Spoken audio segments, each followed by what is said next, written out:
Welcome to the Good Growing Podcast. I am Chris Enroth, horticulture educator with the University of Illinois Extension, coming at you from Macomb, Illinois, and we have got a great show for you today.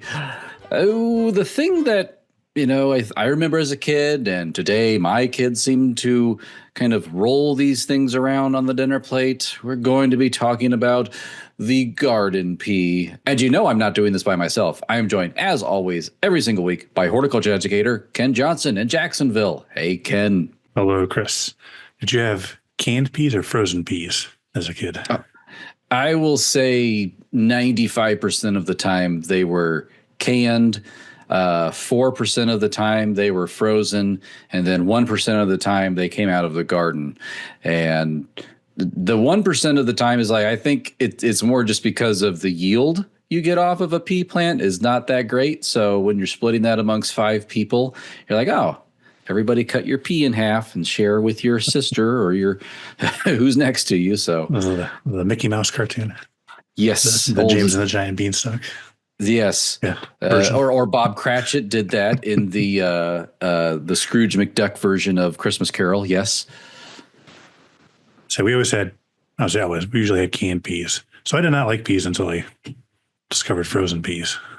Yeah. Those are much better, I think. They are much better. We throw frozen peas in like soups and stews and things like that, but you don't really cook them that long. You throw them in the last 5 minutes just to unthaw them. And but I do like certain canned peas. I like the, what are they called? The very small or the petite types of canned peas. I think those are better than normal sized canned peas. So those are my favorites. Yeah. I don't think I've ever bought canned peas as an adult. So come on over, Ken. We have canned peas quite a bit in my house because I like them. I actually do like canned peas quite a bit. But again, I will eat normal size peas, but I prefer the petite, little teeny tiny peas. I think they just taste better. But I put butter and salt and pepper and all that stuff on them too. I'll say I eat them plain. That's the difference. You got to add the butter. Yeah, butter's the big thing. Yes. Everything tastes good with butter. That's the philosophy in my house, at least. Well, Ken, so why are we talking about garden peas today? We've been doing these plant of the years. So who in the world has decided to name the garden pea, the humble garden pea, as the plant of the year this year for 2025? This is another one of the National Garden Bureau year of fill in the blank. So this week just happens to be we're doing peas. So I think it's, not necessarily why they picked it, but encourage people to grow more peas, and it's a relatively easy vegetable to grow, in my opinion, anyway. Yeah. And timely, we are breaking into March now, and garden peas are sometimes one of the earlier things that you could plant out in the garden.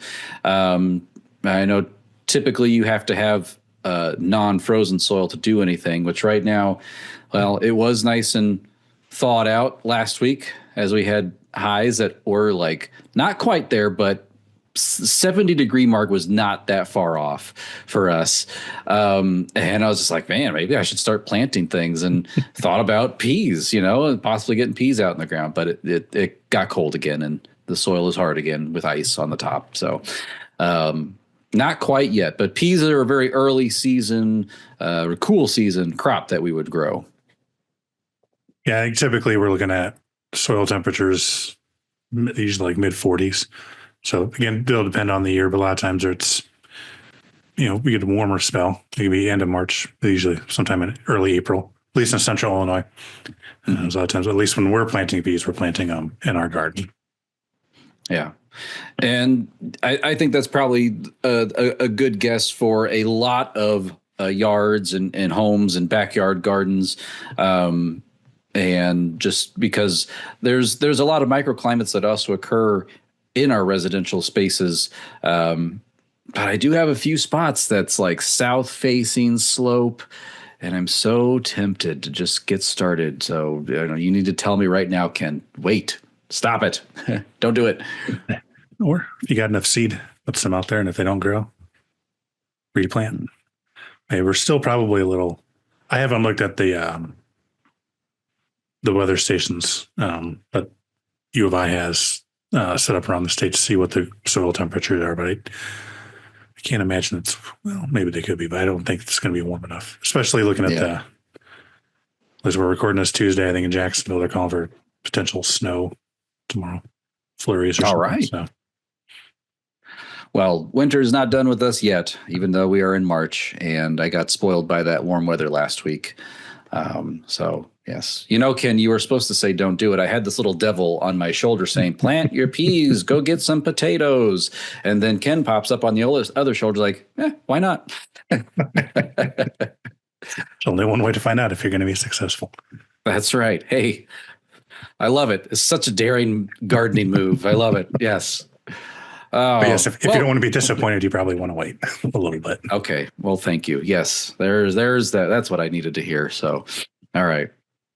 Got to avoid that disappointment.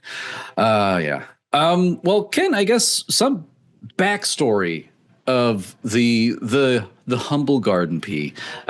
This particular vegetable crop has been with us pretty much since the beginning of agriculture, like the dawn of agriculture. I believe when they were looking at the kind of the charred remains, kind of analyzing them chemically of ancient trash pits, things that humans would have been living at in 10,000 years ago, they found the charred remains of the garden pea, and actually, when they look at the genetics of the peas that we grow out in our gardens today, they found not one, but two possible moments in human history when we have when we did domesticate the garden pea. And the particular scientific name for this is Pisum or Pisum. Now, we did this before the show. We figured this out. Pisum sativum. So, yeah, that's what we're talking about today. Pisum sativum. Yeah, because there's a lot of other, well, I'll say a lot of, but there's other plants that are called peas that are not, I guess, quote unquote, true peas. So we have like black-eyed peas, which is vigna. It's actually a type of like a bean. So peas and beans are related, but black-eyed peas are vigna, the genus vigna, which is a bean. Much like sweet peas. I'm not sure what genus they are, but that's not one you want to eat. Yeah. Don't eat. So sweet peas, that is that ornamental flowering type of pea, Fabaceae plant. However, the seeds of that particular sweet pea are toxic. So I think even if we, in the preceding the part of the show here, if you hear us mention like sweet pea, I will probably be talking more about the sweeter garden pea. But in case I misspeak later here, but we do want to distinguish like sweet pea. That is a more ornamental, landscaping type of pea that we are not wanting to eat. Yes, according to the Wikipedia, sweet pea is Lathyrus odoratus, native to Europe. It's a fun little cottage garden plant, flowering. It dies back to the ground every year, kind of pops up here and there. And yeah, we have it here actually at our food donation garden here in Macomb. And it's here because the old house where our garden was built had sweet peas growing around it. And even with all of the demolition and stuff that happened, the fact that we're growing on gravel, on an old gravel driveway, we still have sweet pea vines that pop up here and there every so often. Cool. Yeah, but don't eat them. Yeah, sweet peas are another topic for another day. That's right. Yes, not today. Today we're talking about the garden pea. And I guess when we kind of examine why was this so desirable? Why was this selected? One interesting little tidbit that as I was going through this, and I think it plays into the garden peas of today and why we like them, is that the seeds, which is what we typically think of when we think of seeds or peas. The seeds within the pod, that pod is it's non-dehiscent, which means and dehiscence is when the pod splits open to then disperse the seed. So if you think in your head like a milkweed pods, once that seed is ripe and ready to be dispersed, that pod splits open and that seed disperses out. The pea pod is non-dehiscent. And so that means it doesn't split open. And when you have a pod like that doesn't split open, if you're an ancient human looking to bring about the dawn of agriculture, you see a non-dehiscent pod and you think, oh, I can store this and in the pod and it's protected better than the other seeds or other wild plants I'm finding out there where the pods are splitting open and insects or mice or something might be able to get to them easier. And so they kind of credit that ability of the pod to stay closed even when those pea seeds are ready as one of the reasons why it was probably selected as one of the first crops that we had out there. And, peas, the garden pea being, one of the first things they found right alongside with something like wheat or beans, those very earliest crops out there that we would have been using. And it's been with us since the beginning when we started growing food, going from that hunter-gatherer style over to our we wanted to be able to sit down, settle down, build larger communities. That requires agriculture, and here came the garden pea. Almost like it wanted to be domesticated. Exactly. Isn't that interesting? So there's more to this, Ken. I don't know if you meant to prime me on that one or not, but so one of the interesting things is that the garden pea that we know, it's sweeter. It has a sweeter flavor. So kind of more in the beginning, though, it was more of that rounded, more starchier pea.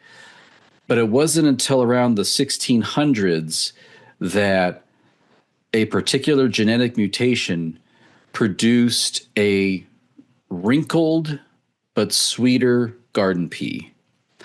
And it's one of those botany of desire things where like, did we pick the plants or did the plants pick us kind of thing? But essentially this random genetic mutation in the 1600s gave rise to kind of the sweeter garden peas that we enjoy today. And it is really just the fact that this genetic mutation is a pea plant that has difficulty building branched starch molecules. It just does not have that enzyme that allows it to build starch molecules that are branched, that are more complex. It has, you can build starch as like a single line of text. But if you add in this branching enzyme for starch, you can now build these just big old elaborate webs of starch. And that's what the older kind of common that field pea had, that more starchy field pea. But it was this genetic mutation where it actually lost that, which allowed, instead of that sugar being converted to starch, that sucrose, I think the glucose and the fructose then just got converted to sucrose. And so that's why the wrinkled peas, that's why they're wrinkled, is because they're not starchy on the inside. Sugar is more polar, and so it draws more water into that pea seed, which stretches that seed coat. But when that water dries out, that seed shrinks and that seed coat is wrinkled. But again, whereas the field pea is a more starchier one, there's not as much water in there, and it doesn't stretch that seed coat, so it remains rounded. So the peas are so interesting. I think you can do so much neat stuff with peas. Yeah, and you want to give people flashbacks to high school biology? Let's do it. And Mendel. Let's do it. Yes.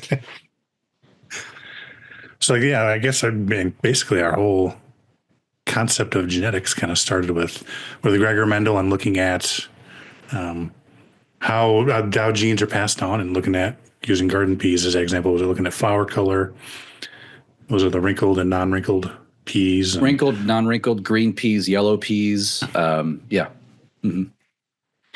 And that kind of laid the groundwork for our understanding of genetics as we know it. All our Punnett squares, all of that fun stuff. Taking all your alleles and things and comparing your in your Punnett square and how everything lines up. Is it dominant or is it recessive? And what manifests itself when you get these two parents with these two traits together? Because before Mendel, everyone was like, well, you just get two parents and you take all their genetics, which I don't even know if they knew of genetics that back then. You put it all in a jar and you shake everything up and you just throw it out and everything blends together. But then Mendel showed that it's not really a blending. We're not really blending. That's not what's happening. It's these certain alleles and these genes that get activated, and some are dominant and some are recessive. And you're not just putting stuff in a blender and mixing it up. I mean, kind of, yes, but no. There's like things that are being activated and things that are going dormant. And it's been a while since I've read about this, but it's kind of lucky that he picked peas because it's relatively straightforward, whereas a lot of other plants, that's not necessarily the case and stuff. So he picked the right crop to look at. I think so, yes. And maybe it was because of the peas are just easier to handle. They're a big seed. And I think it was something like in his experiments, as he's trying to figure out this kind of dawn of genetics, I think he grew something like 30,000 pea plants. And I'm sure in modern agricultural research, like, oh, that's nothing.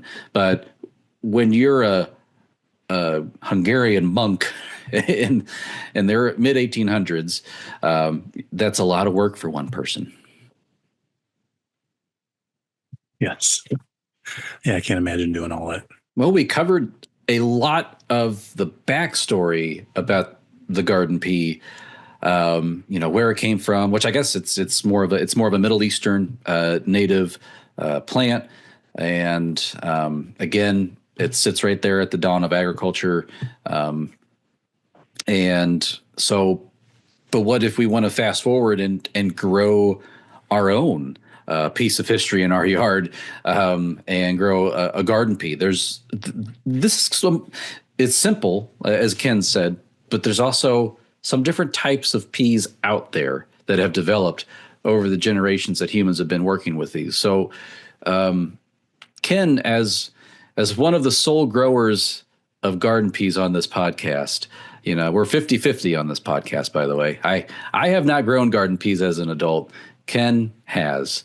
Ken, what garden peas are out there? What do you grow?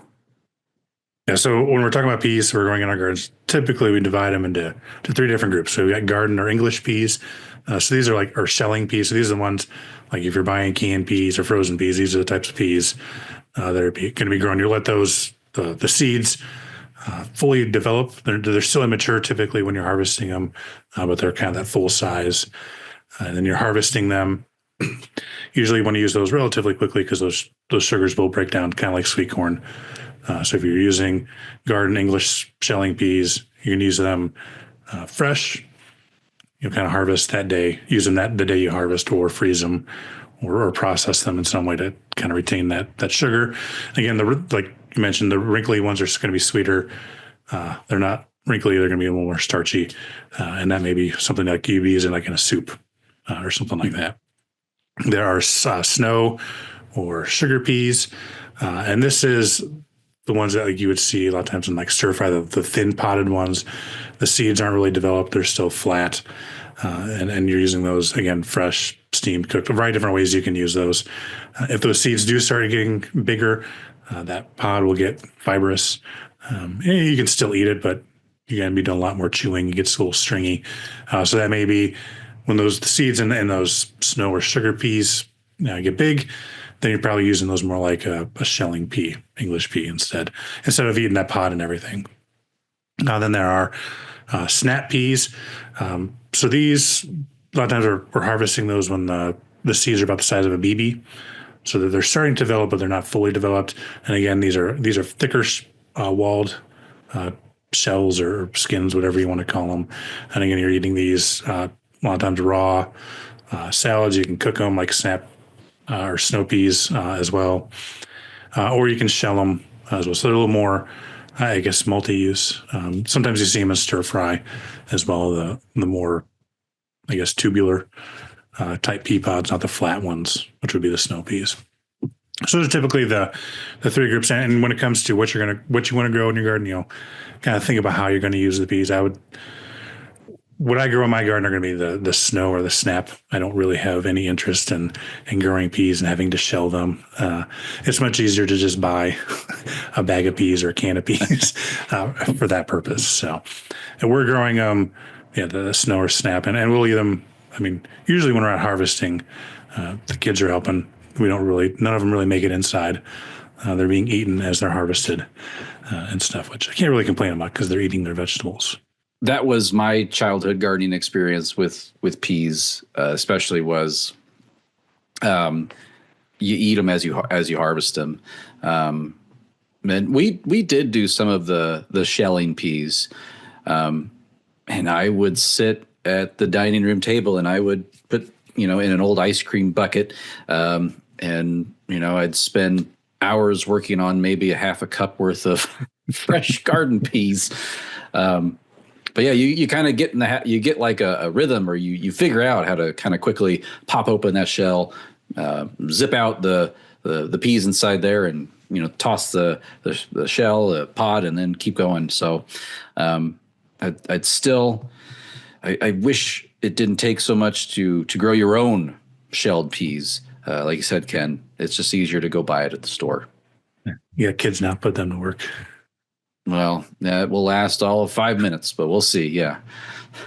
It's worth a try, right? So then when it comes to actually growing your peas, and once you've picked what you want, these peas are, not they're small plants, but you don't have to have very wide spacing. A lot of times it's like an inch or two in between plants, so you can plant them pretty dense. Most of them are probably going to want something to grow up. So we have a fence around our garden. I just grow it up that fence. I have some sort of trellising that you're going to grow up. They'll send out the tendrils and climb. Sometimes we need to help them find it a little bit and grow them up strings, however you want to do it. But find some way to let them grow up. Otherwise, a lot of times they'll grow together, and then it can become kind of a mess trying to pick them if they all start growing on top of each other and mixed. Like each typical garden soil, good organic matter. They do you do want the soil to drain though, because you can get some like fusarium, which is relatively common disease that we see in that lower leaves will start yellowing and plants will decline. A lot of times you see that in soil that does not drain as well. So keep that in mind. As far as and since peas are a legume or the bean family, they have the rhizobium, the symbiotic relationship with the bacteria in the soil, so they can take atmospheric nitrogen, convert that into a plant available form. Some places you can buy that inoculant, coat the seeds in that. Typically you'd moisten the seeds, mix that in the inoculant so you have that bacteria present. If you've grown peas and beans in the plant, you probably already have that in your soil. So I wouldn't say that's an absolute necessity to get that. We never get it for ours, and our peas grow just fine. But that is an option out there that some places will sell, especially I think you see it more on the online. I've never really seen it available in stores, but if you're buying them online, that may be something that's suggested to grow with it. And then depending on the cultivar you're growing, it could be 30, 40 days, 70 days. It just kind of depends on the cultivar before we start seeing a harvest. So I'll talk about kind of the three pea cultivars that we grow in our garden anyway. So one that we grow is called sugar magnolia. So this is a purple potted bean. The inside, the pod is purple. The inside of the pod and the fruit or the seeds itself are green. This is a 70-day, and it grows, can be up to 7 feet tall. So this one is much bigger. I think it's got a little bit better heat tolerance than other types of peas, which is good since it's a 70-day. It's going to take a little bit longer. And it's going to start warming up. And typically, when it starts getting warmer, peas will start declining because they are cool season crops. So that's one we're growing. And, if we get our acts together in the fall, we can plant that in late summer and then use that as a fall harvest as well. And then two others that we grow are little snow pea purple and little snow pea white. So these are smaller peas. They only get about 2 feet tall. For the purple, about 40 inches tall. For the white, and they can be, because they are smaller, they can be grown in pots. So if you don't have a place, you could put them in ground. These would be good options for that. The purple, as like the name implies, has purple flowers on it. And then again, but it's got the green pods and green beans. That's 50 to 54 days. So it's a little bit quicker harvest. So again, we're planting these in the spring. We can plant them again in the fall. A little more forgiving because it doesn't have as long of a growing season, or you won't have to wait as long to harvest. And the little snow pea white, this is 30 days. This is a pretty quick turnaround, which is why we grow this one. Both of these are the snow pea types, again, as the name implies. So this one, we get a really quick turnaround. So basically, we've got our little snow pea white will come in. We'll get a harvest or so off of that. Then the purple starts coming in. Then the magnolia comes in. You can get multiple harvests off of these, but this way we've got a longer harvest window by growing these 3 different cultivars. And again, they can all be planted again late summer, early fall for fall harvest. I think maybe I will get started in peas this year. I'm going to go with the shorter maturity one.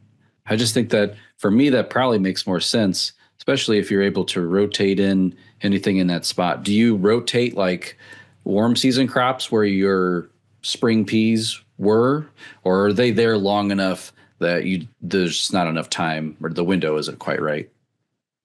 We could, but since we grow them up the fence on our garden, we're really not growing anything up against that anyway. But if, we could probably follow those up with tomatoes or peppers, something like that. And since they are a little bit smaller, we could probably plant, intercrop that, plant those tomatoes or peppers in between those plants while they're finishing up, and then let those grow up after that. This reminds me, I have grown peas, but the only thing I used them for it was a bioassay, which is a method to determine if you might have like a herbicide contaminated soil or something. You take a sample of that soil, you throw some pea seeds in there, and you take a normal potting soil and you throw pea seeds in there. That's your control, and you just see if there's any stunting or malformation of your seedlings. So I've never grown them. I've never grown them out, but I've used them to do bioassays before. So yeah, no, I definitely want to try this year, Ken, so I can maybe eat some before they get into the house. Because let's be clear, they probably won't make it into the house. There's a lot of eating that happens out in the garden. Yes, yeah, and obviously if people have eaten peas before, so they're fairly big seeds, so you can put them down. I think it was usually an inch or so deep. So this is not a surface, so it will take a little time I usually just, dig a trench, stick them in there again, inch or so apart. Read the seed packet, it'll tell you what it should be for that cultivar, but you can fit quite a few plants in a small area. And then take advantage of that atmospheric nitrogen that has kind of been tied up in those root systems. And so when you chop your peas down, do you leave your roots in the ground? I don't even usually chop them down there. I still have peas on the garden fence. They blow away in the wind, just like that old Eagles song, "Dust in the Wind." Yeah, but yeah, the roots, if you leave them in there, as those break down, as the rhizobium bacteria dies, that'll release nitrogen that subsequent crops could potentially use. I'll say for problems, verticillium wilt is one you see sometimes. Powdery mildew is another one you see quite a bit, especially as it starts getting warmer and more humid. So powdery mildew would look similar to like it would be on cucurbits and stuff like that. It's different species, but you'd have this white powdery spots on the leaves, which can cause them to start to decline. I can get on the pods sometimes and get those kind of discolored and stuff as well. So If you grow peas and you've had issues with that in the past, you're probably looking at trying to find some resistant varieties or cultivars. Good air circulation can help, so maybe space them out a little better as well, so you get some airflow through there. And then, I mean, you could use fungicides. I don't know if I'd do that in a garden setting, just because. Well, that's just me. We don't need enough peas to really worry about managing that. But if you really want peas, the fungicides could be an option as well for managing powdery mildew in them. So Ken, I know we're talking legumes, we're talking peas related to beans. I was just assuming these are insect pollinated, but let's ask Ken. Are these insect pollinated? See, I've never seen any pollinators on them. So I don't know if they can if they'll self-pollinate. Yeah, I don't think they do. They can self-pollinate. Yeah. But like a lot of things, I'm sure if you had pollinators in there, you may get, it's not going to hurt them. You may get a little better fruit set if you do have. It looks like that particular self-pollination trait was what helped Gregor Mendel too, where he could more directly manipulate where the pollen wound up, and he would remove the anthers because it's a perfect flower. It contains male and female parts. So he would remove all the male parts from one flower and then take from the parent flower for the male parent. He would take the male flower parts from the other parent and cross those. And so, yes, interesting. So, it can be enhanced by manipulation, whether that's Gregor Mendel or an insect. But yes, they are self-pollinating plants. Yes, it's not that we would want this, but if we don't have pollinators, you at least have your peas still. From beginning to end, we will have our pea plants. But hopefully we don't get to that point. I hope not.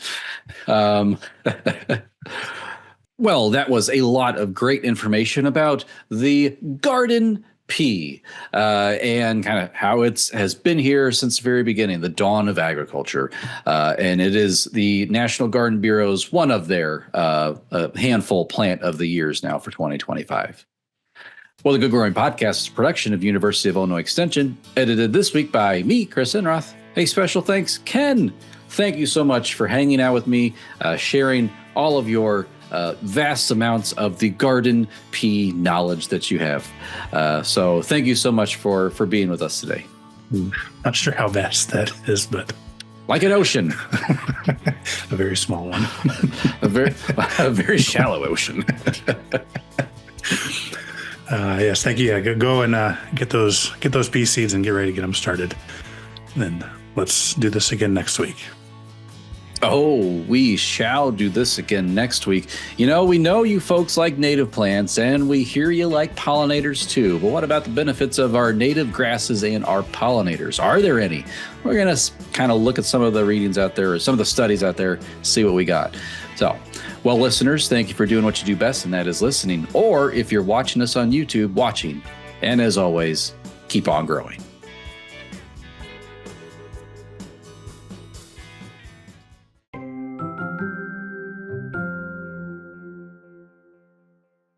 How do you say the scientific name? Is it Pisum?